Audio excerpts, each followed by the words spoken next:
जो स्थिति थिला मध्य प्रदेश एवं राजस्थान रे पाइल सरकार आगु को आसी बोली आगु सुन इंडिया रे माने एठी किंतु आपनकर जो स्थिति नोटिस हलानी गोटे विधायक गोटे कहि दउछि बेले बेले भल परिस्थिति न था सेति सकाशे कांग्रेस क्षति होता गोटे भल परिस्थिति आसला केवल नरेंद्र मोदी पाई तार जो दरदाम जीएसटी बढ़ेला डीजेल पेट्रोल गैस इना चाउल रेट बढ़ी अटा रेट बढ़ी तेल डाली बढ़ी खाइया को लोग पाऊना एवं तार जो अन्याय अत्याचार सीबीआई रेट ईडी जरिया राहुल गांधी के 82 घंटा मो बोपालो नरेंद्र मोदी तमें जान पंडित जवाहरलाल नेहरू को अणनाथी से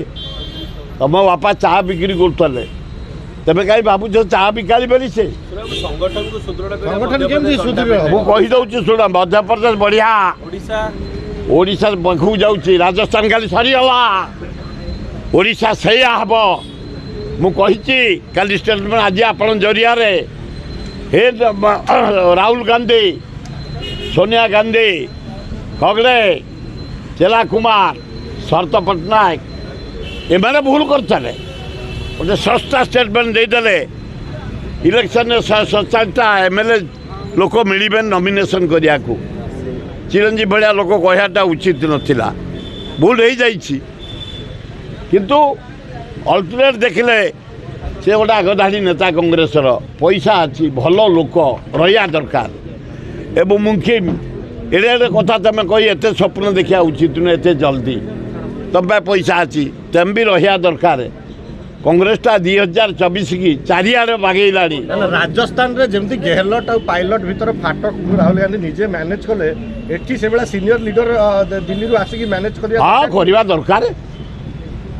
दरकार से राहुल गांधी भलिया लोक आसी करिया दरकार समस्त एक करिया दरकार सोनिया गांधी आइले चलिबो खगड़े आइले भी चलिबो ताले भल हम सबु नेता को एकाठी करदेले ओडिशा दरकार नहीं ओडिशा दिल्ली रे जो हावा एठी देखियो नवीन पट्टनायक कुआड़े गुड़ी रे उड़ीला भलिया उड़ीबो से जो बिड़ा रखी कुआड़े उड़ीजीव सब हावा पूरा बाफिलानी नहरू भावुचे 92 हम